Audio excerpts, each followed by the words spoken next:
বানাচ্ছি আজকে তেলাপুয়া কালিয়া। এই মাছটা বেশ বড় সাইজের, একে দু টুকরো করে কাটিয়ে আনা হয়েছে। একটা জিনিস খেয়াল করার, এগুলো ধোয়ার পরেও এইসব জায়গায় কিন্তু বেশ কুচি কুচি আঁশ থেকে যায়। এখানে এগুলোকে একটু দেখে ভালো করে ছাড়িয়ে নিতে হবে। তারপরে সুন্দর করে একটুখানি গরম জলে ধুয়ে নিলে ভালো। ধুয়ে নিয়ে তার মধ্যে একটু লেবু আর নুন দিয়ে আধ ঘন্টাখানেক রেখে দিতে হবে। যে 1 চামচ লবণ আমি এর মধ্যে দিয়ে দিলাম, 1 চামচ হলুদও এর মধ্যে দিয়ে দিলাম, দিয়ে দিচ্ছি 1 চামচ লেবুর রস। আধ ঘন্টা আমি ওকে রেখে দিচ্ছি।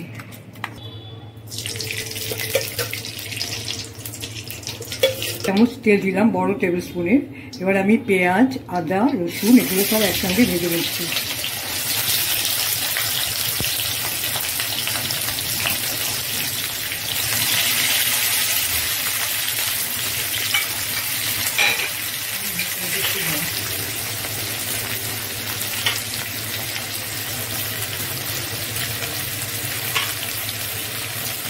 তিন চারটে কাঁচা লঙ্কাও দিয়ে দিচ্ছি চেরা। এগুলো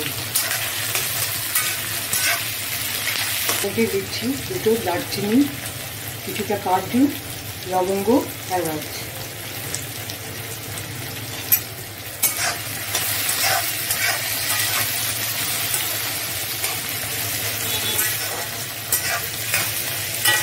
এগুলো একসঙ্গে দেওয়ার কারণে প্রথমে একটা সুন্দর গন্ধ আমরা পেতে পারি।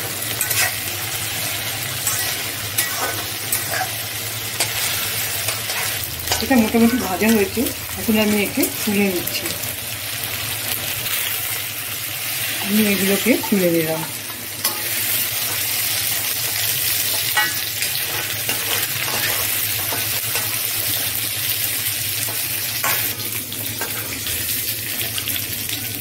এর মধ্যে আমি আরো 2 চামচ তেল দিয়ে নিচ্ছি।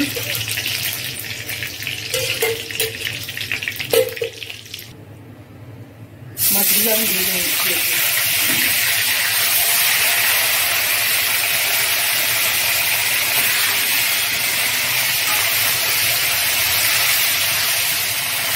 এই তেলে ভাজার কারণ হলো তেলের যে গন্ধটা মাছের মধ্যে দগ্ধ হবে।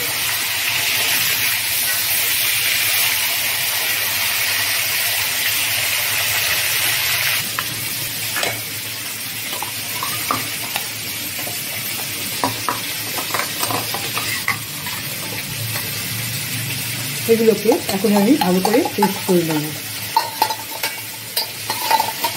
গোটা কয়েক সামরিচ আর এই দই নিয়ে নিলাম।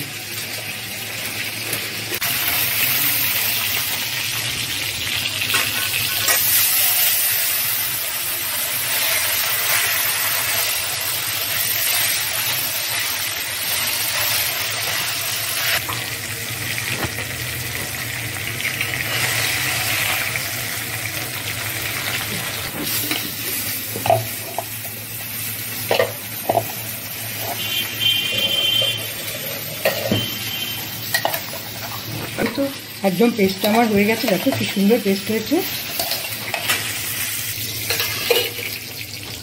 1 চামচ মতো জিরে,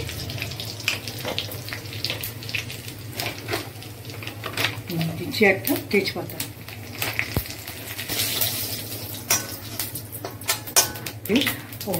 বলা হয়নি তোমাদের, এখানে আমি ধনে, জিরা, শুকনো লঙ্কা বড় দেখে একসঙ্গে পেস্ট করে নিয়েছি। সামান্য পরিমাণে আদাও এর মধ্যে রয়েছে। ধনে আছে জিরা, 1 চামচ ধনে, 1 চামচ জিরা, আর আছে শুকনো লঙ্কা 4-5টা। আমি এই মশলাটাকে তেলের মধ্যে দিয়ে দিলাম।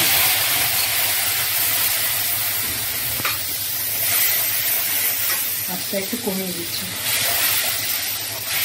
কিন্তু আমি 1 চামচ হলুদও দিয়েছি, আর দিয়ে দিচ্ছি মাছে মেখে রাখা যে হলুদটা, সেটা আমি মধ্যে দিয়ে দিচ্ছি।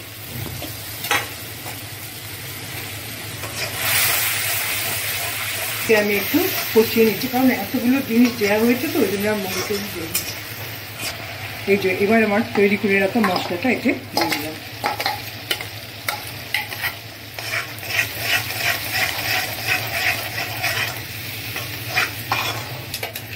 আমার ঝোলের দরকার। হ্যাঁ, ও তো ঝোল ছাড়া হয় না।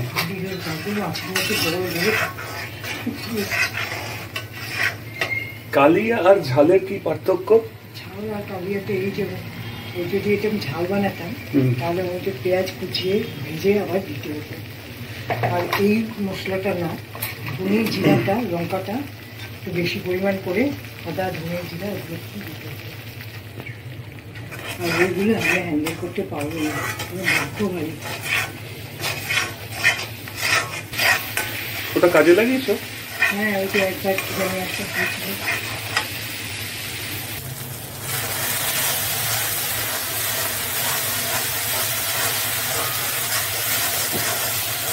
একটা কষানো হয়ে গেছে, আমি এবার জল ঢেলে দিচ্ছি। মিষ্টি ধোয়া জল ফল এগুলো আমি দিয়ে দিচ্ছি। মিষ্টি দিতে হবে নাকি?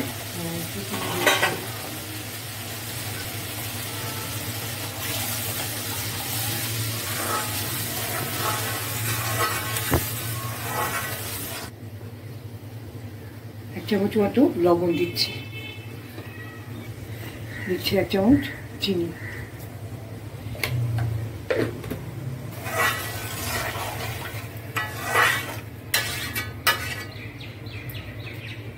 ঢেকে যাচ্ছি। ঝোলটা ফুটে গেছে, ভারী সুন্দর একটা গন্ধও বেরিয়েছে।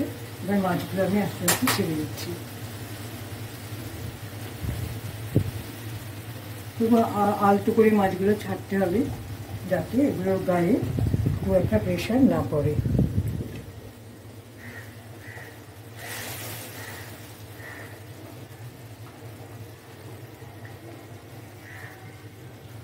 এক কড়াই ঝোল।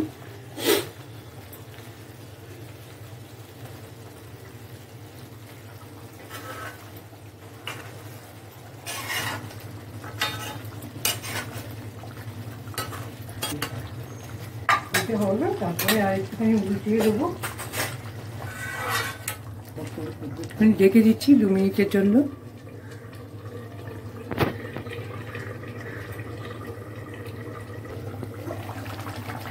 এই পিঠটা হয়ে গেছে, আমি আলতো করে মাছগুলোকে একটু উল্টে দিচ্ছি।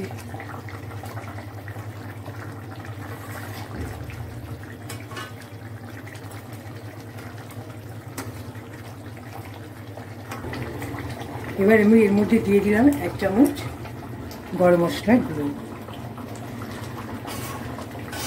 যথেষ্ট গন্ধ বেরিয়েছে। আরেকটা কাজ আমার করতে হবে, সেটা হলো আমি ফাইনালি একটু লেবু চিপে দিলাম।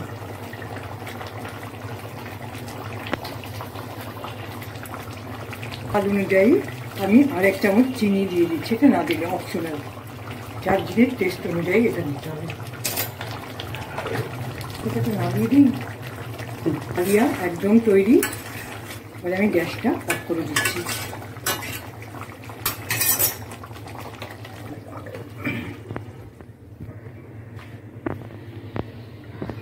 আর দেখবি একটু পরে দেখ। ওরে বাবারে, আমার এই তেলাপিয়ার কালিয়া একদম তৈরি। তোমরা এইভাবে রান্না করে দেখো, খুব ভালো লাগবে খেতে। আর আমি ইচ্ছে করে এর মধ্যে ঘি দিইনি, তোমরা ইচ্ছে করে একটু 1 চামচ ঘি দিয়েও নিতে পারো, খুব ভালো লাগবে টেস্টটা। তোমরা সবাই ভালো থেকো, আর লাইক শেয়ার আর সাবস্ক্রাইব করতে কিন্তু ভুলো না।